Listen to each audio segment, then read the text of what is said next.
नमस्कार छात्रों एवं दोस्तों, मीना की हिंदी ग्रामर क्लासेस में आपका स्वागत है। इससे पहले मैंने जो आप वीडियो बनाया था उसमें आपको बताया था कि संधि किसे कहते हैं, संधि क्या है, संधि के कितने भेद होते हैं। संधि के तीनों भेदों के बारे में बताया था मैंने, स्वर संधि, विसर्ग संधि और व्यंजन संधि। आज मैं आपके सामने लेकर आई हूँ स्वर संधि के भेदों के बारे में। स्वर संधि के 5 भेद होते हैं। तो सबसे पहले हम देखेंगे संधि के भेद, स्वर संधि, व्यंजन संधि, विसर्ग संधि। स्वर संधि के 5 भेद हैं: दीर्घ संधि, गुण संधि, वृद्धि संधि, यण संधि और अयादि संधि। तो मैंने जैसे कि पहले आपको बताया था कि स्वर संधि, व्यंजन संधि और विसर्ग संधि को आसानी से किस तरह से पहचानते हैं, उसी प्रकार मैं आज इस वीडियो में आप लोगों को यह बताऊंगी कि स्वर संधि के 5 भेदों को कैसे ही आप देखते ही पहचान जाएंगे कि हाँ, यह कौन सी संधि है। आपके दिमाग में तुरंत ही क्लिक हो जाएगा कि यह संधि का नाम क्या है। आपको मैं यही चीजें इस वीडियो में बताने वाली हूँ, तो आप इस वीडियो को अंत तक जरूर देखें। सबसे पहला है दीर्घ संधि, दीर्घ स्वर संधि। जैसे कि नाम से ही पता चल रहा है कि दीर्घ यानी बड़ा, दीर्घ यानी बड़ा, तो उसी प्रकार से हम हिंदी की भाषा में करेंगे तो दीर्घ स्वर संधि में बड़ी की मात्रा मतलब आ, ई, बड़ा ई, बड़ा ऊ और ऋषि, बड़ी की मात्रा होती है। उदाहरण के लिए हम देखेंगे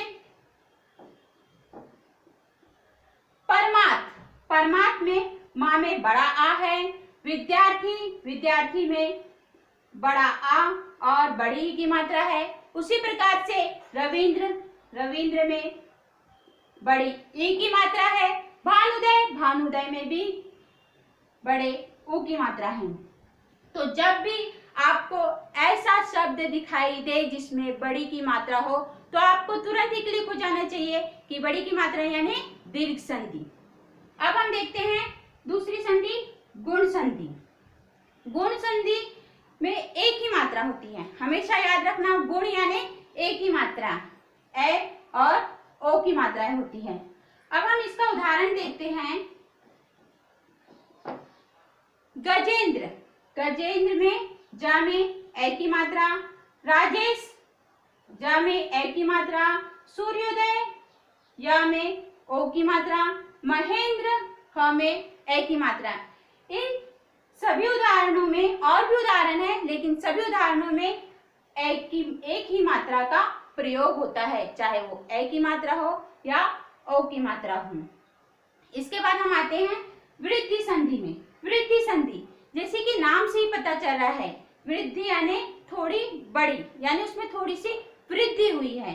वृद्धि स्वर संधि में 2 मात्राएं, हमेशा याद रखना कि गुण स्वर संधि में 1 मात्रा का प्रयोग होता है, तो वृद्धि संधि नाम के हिसाब से इसमें 2 मात्रा का प्रयोग होगा, ए की मात्रा और औ की मात्रा।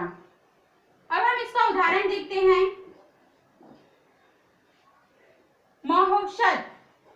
महोषध में ह में औ की मात्रा है, एक क में ए की मात्रा है, सदैव में भी ए की मात्रा है, जलोढ़ में भी औ की मात्रा है। तो इस प्रकार से इनके सभी उदाहरणों में हमेशा याद रखना कि जहाँ जिस शब्द में हमें 2 मात्राएं दिखाई दे उसे हमें तुरंत समझ जाना चाहिए, हमारे दिमाग में तुरंत क्लिक हो जाना चाहिए कि यह कौन सी संधि है, यह है वृद्धि संधि। इसके बाद हम आते हैं यण संधि में। यण स्वर संधि में य व र, ये 3 शब्द आप रट डालिए। य व र के पहले यदि आधा शब्द आता है, यदि य व और र के पहले या आधा शब्द आएगा तो वह होगी यण स्वर संधि। तो हम इसका उदाहरण देखते हैं, ध्यान से देखिए उदाहरण को। इत्यादि, उत्तम, लवादि, स्वागत। तो यहाँ पर ध्यान से देखिए, य के पहले आधा त है, य के पहले आधा त है, व के पहले आधा ह है और व के पहले आधा स है। तो इन तीनों शब्द के पहले अगर आधा शब्द आता है तो वह हमें तुरंत समझ जाना चाहिए, हमें तुरंत ही क्लिक हो जाना चाहिए कि यह है यण संधि। इसके बाद हम आगे बढ़ते हैं।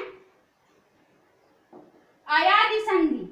अयादि स्वर संधि में हमेशा याद रखना है कि ए, बड़ा ए, ओ और औ की मात्राएं नहीं आती है। ऐसा शब्द जिसमें ये चारों मात्राएं नहीं आती हो और ज्यादातर शब्द जो है 3 अक्षरों के होते हैं उसे हम अयादि स्वर संधि कहते हैं। उदाहरण देखते हैं हम। नयन, नाविक, पवन, नायक।